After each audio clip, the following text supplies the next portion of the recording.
Hello friends, இது பாருங்கள். இது சத்து மாவு. நான் நான் எங்கள் அம்மா வந்து சின்ன வயசில் இதை பண்ணி வச்சுருவாங்க.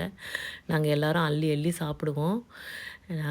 நானும் எங்கள் 2 அண்ணனும் ரொம்ப பிடிக்கும் எங்களுக்கு. ஸோ நீங்களும் இந்த மாதிரி வீட்டில் ட்ரை பண்ணி பாருங்கள். அவ்வளோ நல்லாயிருக்கும். அது ஈவினிங் ஸ்நாக்ஸ் அந்த மாதிரி டைமில் கூட இது செஞ்சு நம்ம ஈவினிங் குழந்தைங்க ஸ்கூல்லேருந்து வந்தோம்னா நம்ம ஒரு கிண்ணத்தில் போட்டு கொடுத்தோம்னா அப்படியே அள்ளி அள்ளி சாப்பிட்டுட்ருப்பாங்க. அதுதான் இப்போ நான் சொல்ல போகிறேன். அதுக்கு தேவையானது வந்துட்டு 200 கிராம்ஸ் சம்பா கோதுமை. அதை நல்லா வறுத்தோம்னா இந்த மாதிரி வறுந்துடும். அதுக்கப்புறமா உடச்ச கடலை, அந்த எடுத்துருக்கிற அந்த இதுக்கு பாதி எடுத்தால் போதும். உடச்ச கடலை, அப்புறமா வேர்க்கடலையும் நான் எல்லாமே வறுத்துக்கணும் நல்லா.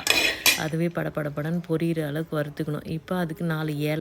இந்த சத்து மாவு எப்படி பண்ணுறத நீங்கள் வந்து ஃபுல் வீடியோ பார்க்கணும்னா தமிழ் நற்பவிஸ் சேனலை வந்து பாருங்கள். இது நான் எப்படி அரைச்சி அதை எப்படி எடுக்கிறேன்றதை நீங்கள் பாருங்கள்.